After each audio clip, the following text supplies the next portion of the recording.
Hello বন্ধুরা, আমি তোমাদের সামনে এমন একটি মুভির চরিত্র নিয়ে হাজির হয়েছি যা দেখলে নিশ্চিতভাবে তুমি চমকে যাবে। এই গল্পটা শুরু হয়েছিল বৈজ্ঞানিক মিশন দিয়ে, কিন্তু বাস্তবতা হঠাৎ করেই উল্টে যায়। গবেষণা তখন আর গবেষণা থাকে না, বেঁচে থাকার লড়াই হয়ে ওঠে সবচেয়ে বড় চ্যালেঞ্জ। মৌমাছি আমরা সবাই দেখেছি, কিন্তু এমন মৌমাছি কি কখনো দেখেছ যে মৌমাছি হোল ফুটানোর বদলে আগুন বের করে মানুষকে আঘাত করে নিমিষে শেষ করে দেয়? এই মুভিতে ভয়, রহস্য আর মৃত্যুর লড়াই সবকিছু একসাথে মিশে গেছে। তাই আর কথা না বাড়িয়ে আজকের এই টানটান উত্তেজনাপূর্ণ মুভিটি দেখে আসি। বন্ধুরা, এই 1 সেকেন্ডের দৃশ্যটা ভালো করে মনে রেখো, কারণ শেষ পর্যন্ত টিকে থাকা রহস্যটা লুকিয়ে আছে ঠিক এখানেই।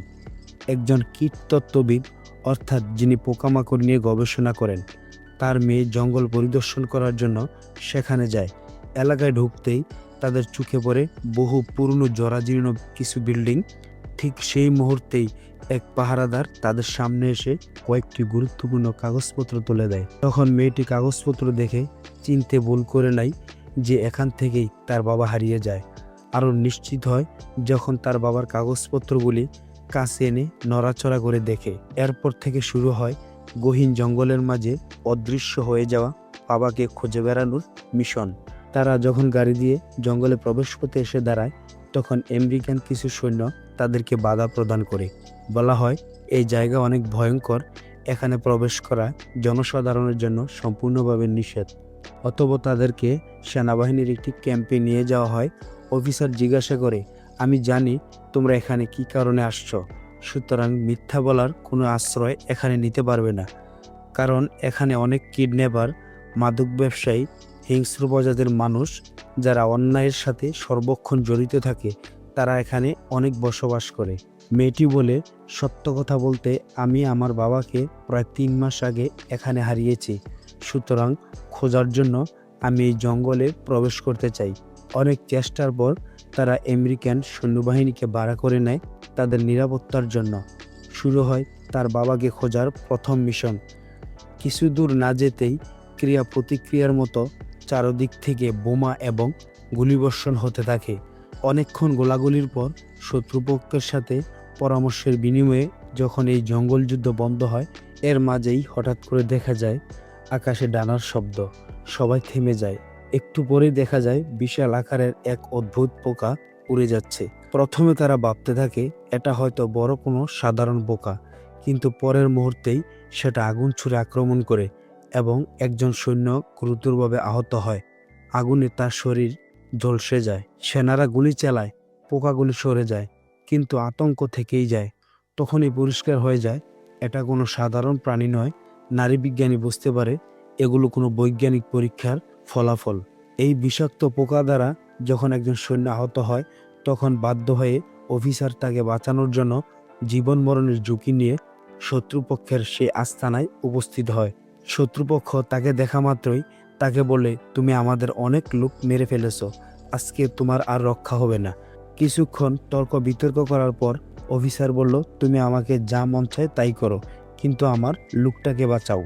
অতঃপর লোকটিকে নিয়ে শত্রুপক্ষের সেই আস্তানায় প্রবেশ করে তাকে সেখান থেকে চিকিৎসা সে ফিরিয়ে আনা হলো। সাথে সাথে অফিসারের আস্তানা সম্বন্ধে অনেকটাই জানা হয়ে গেল। অফিসার রাগ করে মেয়েটিকে বলল, এই ভয়ঙ্কর পোকা সম্বন্ধে তোমার জানা আছে, আগে প্রকাশ করো নাই কেন? এর উৎপত্তি কিভাবে হলো আর কিভাবে একে দমন করা যায়, এই পদ্ধতি আজকের মধ্যে আমাকে জানাতে হবে, আর না হলে তোমার বাবাকে খোঁজার মিশন এখান থেকেই বন্ধ হয়ে যাবে। কীটতত্ত্ববিদ মেয়েটি জঙ্গলের রঙ্গমঞ্চকালীন অবস্থায় একটি মেডিসিন আবিষ্কার করে। এই মেডিসিন যেখানে থাকবে সেখানে ভয়ঙ্কর পোকা অবস্থান করবে। কথায় বলে শত্রু কখনো বন্ধু হতে পারে না, এই কথাটা তখন ভয়ঙ্কর বাস্তব রূপ নেয়। এরপরে দেখা যায় অফিসার যখন সহযোগীকে চিকিৎসার জন্য শত্রুর নিকট নিয়ে যায়, সেখানে তাদের সবাইকে আটকে ফেলে। চারদিকে ঘিরে ধরে মৃত্যু। হঠাৎ শুরু হয় অনেক গোলাগুলি, চারপাশে শুধু আর্তচিৎকার আর বারুদের গন্ধ। সে বিভীষিকাময় মুহূর্তে শেষ শক্তি দিয়ে তাদের দুজনকে সেখান থেকে মুক্ত করে আনে। আর সাথে সাথে মেয়েটির বানানো মেডিসিন শত্রুপক্ষের উপর নিক্ষেপ করে ভয়ঙ্কর পরিণতির মুখে ফেলে দিয়ে সেখান থেকে দ্রুত চলে আসে। গুলি এবং গোলাবারুদের মাধ্যমে সেই আক্রমণাত্মক পোকাগুলিকে তারা কিছুতেই দমন করতে সক্ষম হচ্ছে না। কিছু সময় যাওয়ার পরপরই পোকাগুলি মুখ থেকে আগুন ছুঁড়ে মারে। পালিয়ে গিয়েও তাদের কোনো রক্ষা হয় না। এটা ছিল শত্রুপক্ষকে নিধন করার একমাত্র অন্যতম একটি কৌশল। কী লাভ হবে এই মেডিসিন দিয়ে?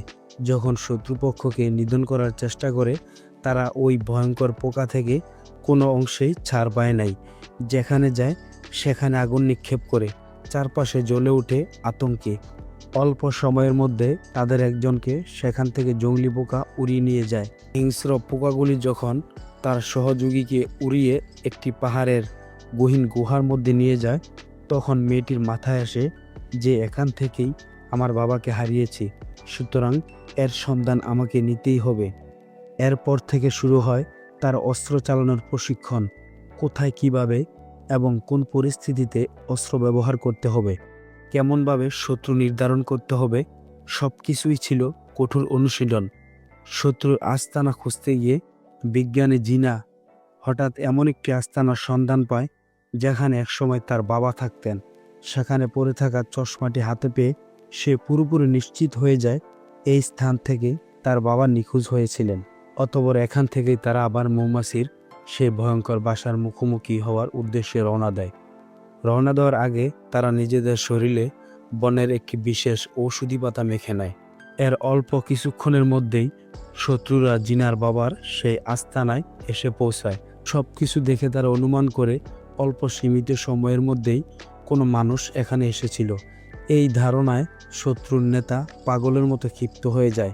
পরে সে আর তার পুরো দলবল নিয়ে জিনা ও তার সৈন্যবাহিনীর পথ অনুসরণ করতে শুরু করে। অনেক চিন্তা চেতনার পর সেই তিনজন নিজেদের জীবনের সর্বশেষ ঝুঁকি নিয়ে প্রবেশ করে সেই ভয়ঙ্কর বিষাক্ত ভিমরুলের গুহায়। ভেতরে ঢুকতেই তারা স্তব্ধ হয়ে যায়। চারদিকে কিছু মানুষ মূর্তির মতো নিশ্চল হয়ে বসে আছে, যেন জীবন্ত হয়েও মৃত। আরও সামনে এগোতেই দেখতে পায় প্রিয় বান্ধবীকে। স্বাভাবিক সাবলীল কণ্ঠে কথা শুরু করতেই হঠাৎ ঘটে যায় সেই ভয়াল মুহূর্ত। চোখের সামনে বান্ধবীর মুখ থেকে বেরিয়ে আসে এক অদ্ভুত, বিকৃত ও ভয়ঙ্কর বোকা। কোনো উপায় না পেয়ে নিজের হাতেই তাকে গুলি করে সেখানে শেষ করে দেয়। এরপরে খুঁজে পায় তার বাবাকে। ভিমরুলে ভরা সেই গহীন ও মৃত্যু গুহা থেকে তার বাবাকে উদ্ধার করে বাইরে নিয়ে আসার চেষ্টা করে। ঠিক তখন দেখতে পায় এই জঙ্গলের কিছু বনদস্যু সেই গুহায় ঢুকে সেনা সদস্যের মুখোমুখি হওয়ার আগ মুহূর্তে এক মহামূল্যবান ত্যাগের পরীক্ষা একজন সেনা সদস্য দিয়ে যায়।